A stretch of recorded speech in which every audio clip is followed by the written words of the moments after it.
এই সংসদে থাকতে বা বিভিন্ন সময় টক শোতে জুডিশিয়ারি নিয়ে অনেক কথা বলেছি। আমার যতটুকু জ্ঞান গরিমায় অসংখ্য রিফর্মের কথা বলেছি, খুব একটা কাজ সে সময় হয়নি। তবে বিচার বিভাগের লোকজন আমার কাছে আসলেই বলতো যে আপনাদের কথাবার্তা শুনে আমার খুব ভালো লাগে, আমরা উৎসাহিত হই, আপনি আমাদের পক্ষে কথা বলেন। তখন আমি তাদেরকে একটা প্রশ্ন করতাম যে আমি তো পলিটিক্স করি, কোনো একদিন আমাকে পলিটিক্যালি পারসিকিউট করা হবে, অন্যায়ভাবে জেলে নেওয়া হবে, আপনার কোর্টে হাজির করা হবে, আপনি কি আমার সাথে ন্যায় বিচার করতে পারবেন, জামিন দিতে পারবেন পলিটিক্সের ঊর্ধ্বে উঠে বা পলিটিক্যাল প্রেশারের ঊর্ধ্বে? এই প্রশ্নের উত্তর কেউ কখনো দিতে পারেনি। Justice not only has to be done, it has to be manifestly shown to be ডান। সবাইকে দেখতে হবে জাস্টিস হচ্ছে, এটার প্রভাব সমাজের সব স্তরে চলে যাবে।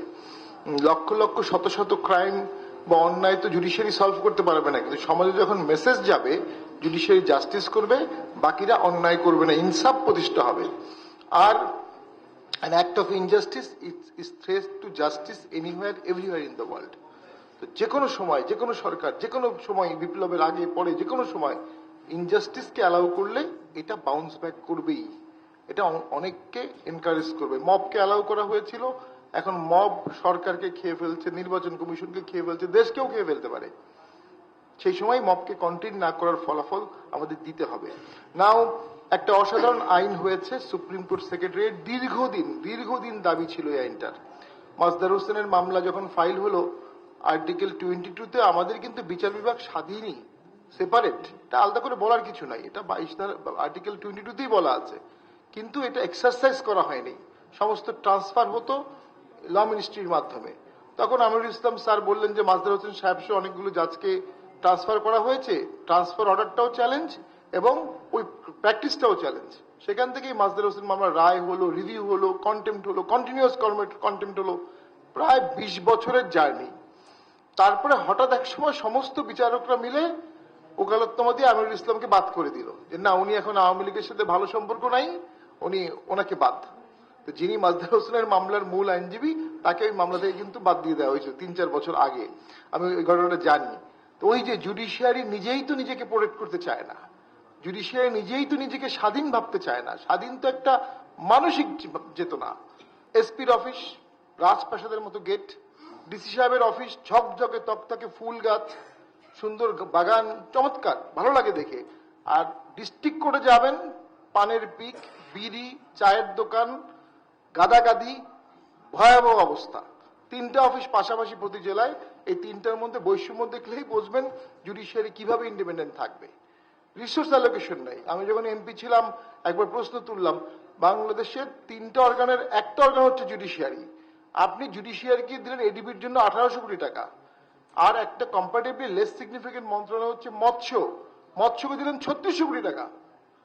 এখনো কিন্তু জুডিশিয়ারি বাজেট খুব একটা বাড়েনি, অন্তত 1800 থেকে 2000 হয়েছে। তো সেখানে তো বাড়াতে হবেই বাজেট, এবং জুডিশিয়ারির নিজস্ব জেলা পর্যায়ে রেস্ট হাউস থাকতে হবে, গাড়ি দিতে হবে। বিচারকের সংখ্যা, এটা তো কোনো সলিউশন নেই। আপনি কোনোভাবেই বিচারকের সংখ্যা ব্যাপক হারে না বাড়িয়ে এই সমস্যার সমাধান করতে পারবেন না। হ্যাঁ, কোয়ালিটি একটা ইস্যু আসবে, যে লো কোয়ালিটির জাজ নিতে হবে। যখন আপনি সংখ্যা বাড়াবেন, হ্যাঁ, তারা লো কোয়ালিটির সহজ মামলাগুলোই করবে।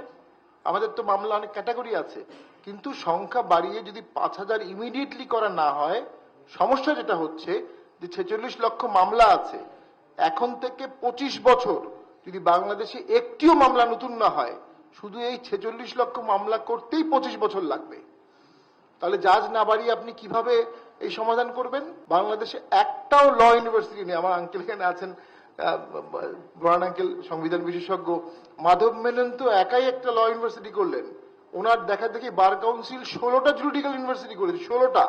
এবং ভারতের কোন ল ইউনিভার্সিটির ছাত্রকে ব্যারিস্টারি সলিসিটি পড়তে হয় না। তাদের ওই 5 বছর ল কোর্স পড়ার পরে তারা ওয়ার্ল্ডের গ্লোবাল ল ফার্মে চান্স পায় হাই কোয়ালিটি নিয়ে। আমাদের একটাও ল ইউনিভার্সিটি হয়নি। বাংলাদেশের ল মিনিস্ট্রি, ল মিনিস্টার, ল সেক্রেটারি অনেক ক্ষেত্রে বিচারকদেরকে অধস্তন ভাবেন, তাদেরকে সম্মান করেন না, ধমকের সুরে কথা বলেন এবং তাদেরকে চাপে রেখে নিজেদের সুপারিশ বাস্তবায়ন করেন। এটার অধিক নিদর্শন দেখেছি। ল মিনিস্টার, রেজিস্ট্রার, ল সেক্রেটারি, চিফ জাস্টিস, এই 4টা মানুষ যদি একসাথে জুডিশিয়ারিকে উন্নত করতে চায়, 6 মাসেই জুডিশিয়ারি ইমপ্রুভমেন্ট করা সম্ভব।